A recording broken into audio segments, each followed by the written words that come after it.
සුබ දවසක් 2026 අවුරුද්ද. ඔයාලා හැමෝටම සුබම සුබ අලුත් අවුරුද්දක් වෙන කියලා ඉස්සෙල්ලම ප්‍රාර්ථනා කරනවා. අද කතා කරන්න හිතුවේ ඇත්තටම කණ්ණාඩියක් ගන්න යන්න කලින් ඔයගොල්ලෝ මොනවද ටිකක් කල්පනාවෙන් හිතන්න ඕනේ දේවල් කියන එක. මේ මාතෘකාව කතා කරන්න හේතුව ගිය අවුරුද්ද පුරාම ඇත්තටම ඊයේ රාත් මම අන්තිමටත් මගේ channel එකේ උත්තර බැන්දේ ඒ වගේ ගැටලුවකට. මම අහවල් තැනින් කණ්ණාඩියක් ගත්තා.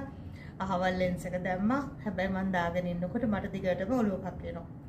කරුණාකරලා මේකට මට උත්තරයක් දෙන්න. ඉතින් ඇත්තටම මම ඒ මැසේජ් එකටත් උත්තර දුන්නේ. මට ඒකට උත්තරයක් දෙන්න බෑ. මොකද්ද මම දෙන උත්තරේ? දැන් මේ S2 බැලුවෙත් මම නෙමෙයි. ඒ පරීක්ෂාව නිවැරදිව කරාද කියන්න මම දන්නෙත් නැහැ. දාගත්ත lenses මොනවද කියන්න මම දන්නෙත් නැහැ.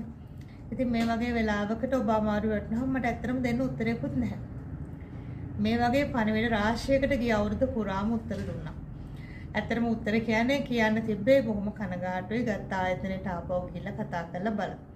ඊට පස්සේ දිගින් දිගට මාත් එක්ක chat කරපු අය හිටියා.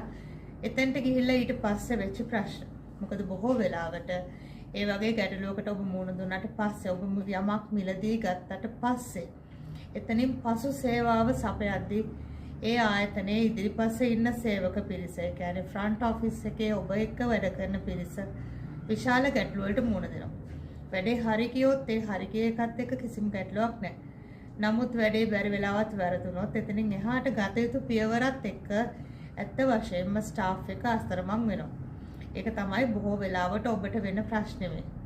ඉතින් මම ඒකයි හිතුවේ දැන් අද මේ අවුරුද්දේ පළවෙනි දවසේ කණ්ණාඩියක් ගන්න යනවා නම් ඇහි ප්‍රොබ්ලම්, ඒ කියන්නේ ඇහි පෙනීමේ යම් ගැටලුවක් ඔබට දැනෙනවා නම්, එහෙම නැත්නම් ඇසේ විඩාවක් දැනෙනවා නම්, එහෙම නැත්නම් ඔබ බොහෝ වෙලාවට වැඩිපුර වෙලාවක් ස්ක්‍රීන් එකේ, කියන්නේ කම්පියුටර් එකක, ෆෝන් එකක, එහෙම නැත්නම් ටැබ් එකක නම් වැඩ කරන්නේ.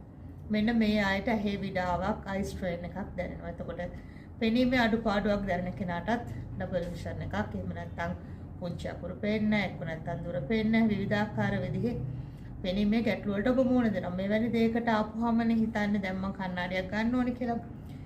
එතකොට බොහෝ දෙනෙක් කරන්නේ මං හිතන්නේ දැන් නම් සෝෂල් මීඩියා ඔස්සේ බලනවා කොහෙන්ද කණ්ණාඩිය ගන්න පුළුවන්. මේක තමයි ඔබ බොහෝ දෙනෙක්ට වෙලා තිබෙන්නේ.